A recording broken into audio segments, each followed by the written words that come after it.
wabarakatuh. Alhamdulillah rabbil alamin wa wassalatu wassalamu ala asrafil anbiya'i wal mursalin wa ala alihi wa sahbihi ajma'in. Amma ba'du. Langkah yang pertama, marilah kita ucapkan syukur alhamdulillah kepada Allah Subhanahu wa taala yang masih memberikan kita nikmat kesehatan, begitu juga nikmat kesempatan sehingga kita dapat menikmati hari-hari dengan ucapan alhamdulillah.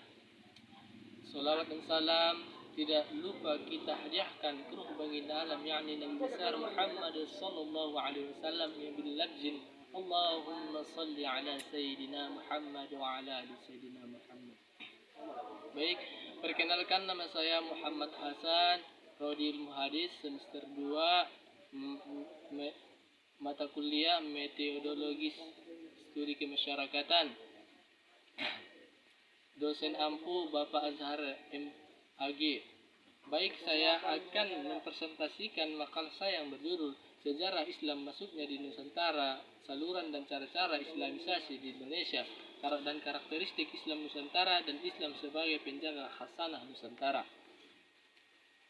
Yang pertama, sejarah awal mula masuknya Islam di Nusantara bermula pada abad ke-7 sampai 16 Masehi. Pada saat itu Islam baru muncul dan mulai menyebar ke seluruh penjuru dunia. Salah satu faktor yang mempengaruhi penyebaran ke Nusantara adalah hubungan dengan antara Arab dan Nusantara. Kita ketahui masuknya Islam di Nusantara ini ialah melalui perdagangan. Kenapa? Karena Indonesia adalah salah satu jalur untuk perdagangan dunia dari Arab ke India, dari India ke Indonesia, dari Indonesia ke Cina. Dari situlah awal mulanya Islam masuk ke Nusantara. Masyarakat Islam yang tinggal di Nusantara itu mereka membuat suatu perkampungan untuk mereka saja dan membuat pendidikan sekolah biar nanti masyarakat kenal bahwasanya Islam itu ada. Dan yang kedua, saluran dan cara-cara Islamisasi Indonesia. Yang pertama itu perdagangan. Mereka berdagang ke seluruh penjuru dunia untuk meningkatkan ekonomi mereka. Dan yang kedua, perkawinan. Ketika Islam itu datang, mereka akan kawin di suatu tempat karena kita tidak tahu berapa lama mereka menetap di tempat itu. Bahkan ada yang 5 tahun mereka menetap di sana. Mereka mengkawini anak-anak dari bangsawan. Mereka menikah dan melahirkan anak. Dan yang ketiga itu pendidikan. Setelah mereka banyak di satu tempat itu, mereka membuat sekolah namanya pesantren atau pengajian. Bianti setelah anak-anak mereka lulus, anak-anak itu dapat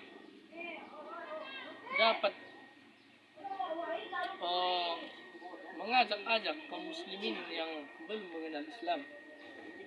Dan yang ketiga itu ialah karakteristik Islam Nusantara dan Islam sebagai penjaga khasanah Nusantara.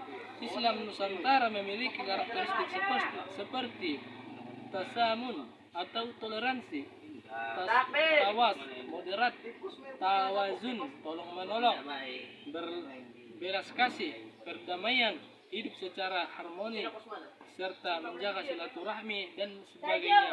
Sedangkan pilar-pilar dari Islam Nusantara ialah pemikiran atau fikrah, gerakan dan amaliyah. Ciri-ciri Islam Nusantara ini ialah toleransi. Masyarakat Islam ini adalah toleransi, tidak menjatuhkan agama-agama yang lain, tapi berdamai. Karena karakteristik Islam itu ialah damai. Karena itu adalah contoh dari Rasulullah. Ketika ada seorang kafir yang meninggal, Rasulullah tidak mendahulinya. Rasulullah diam di situ. Rasulullah membiarkan lewat. Dari situlah kita ambil bahwa toleransi itu perlu, karena itu adalah contoh dari Nabi Muhammad SAW yang tawas atau moderat. Islam itu tidak tinggal dari zaman ke zaman, bahkan Islam itu ialah terus maju. Tawazun, tolong menolong. Islam ini anjurkan saling tolong menolong. Belas kasih. Orang Islam ini karakteristiknya pertama itu ialah belas kasih. Ketika ada seorang yang terpuruk, maka datanglah saudaranya. Islam ini membantu saudaranya itu yang terpuruk itu, dan damai, perdamaian. Islam ini sangat damai dan sebagainya.